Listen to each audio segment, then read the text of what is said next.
Okay, class, di ba tapos na ako sa lecture? Ngayon, recitation naman. Naku, recitation, ito na kinakatakutan ko. Recitation, naku, basic lang yung recitation na yan sa kanila kasi hindi sa akin. Hindi naman kasi ako nakikinig eh. Hindi ka ba kinakabahan? Hindi, recitation lang naman yan. Recitation doesn't define me, no? Oh, English yun ah. Naku, wala na itong mga pag-asa. Ito na ang pinakahintay ko sa lahat, ang mapakita sa kanila kung sino ang pinakamagaling.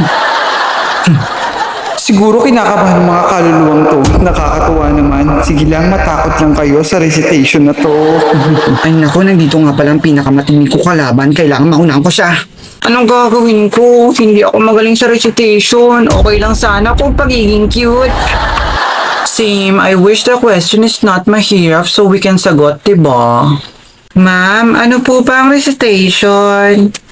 Ang recitation ay susubok sa inyo kung may natutunan nga ba kayo sa tinuro sa inyo. Nakaiintindihan mo ba? Ang alin po?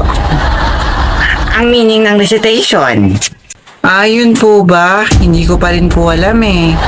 Nagtanong ka pa kasi sinayang mo lang ang oras ko. Okay, class, start na natin ang recitation. Ma'am, ako po, ma'am. Ma'am, ako po, ma'am. Ma'am, ako po, ma'am. Ma'am, ako po. Ako po, ma'am. Ma'am. Teka lang, Iha, ikalma mo, wala pang tanong. Nagmamadali si ate mo, girl. Luna, ano gagawin natin? Mag-isip ka ng paraan para hindi tayo tawagin. Nako, wag na kayo mag-isip ng paraan. Mangyayari kung ano mangyayari. Tignan niyo ako, hindi ako nag-iisip. Kasi wala ka naman talagang isip. Ha? Anong sabi mo? Wala akong sinabi. Let's start on... Sana di ako tawagin, sana di ako tawagin, sana di ako tawagin. Ano kayang ulam namin mamaya sa bahay?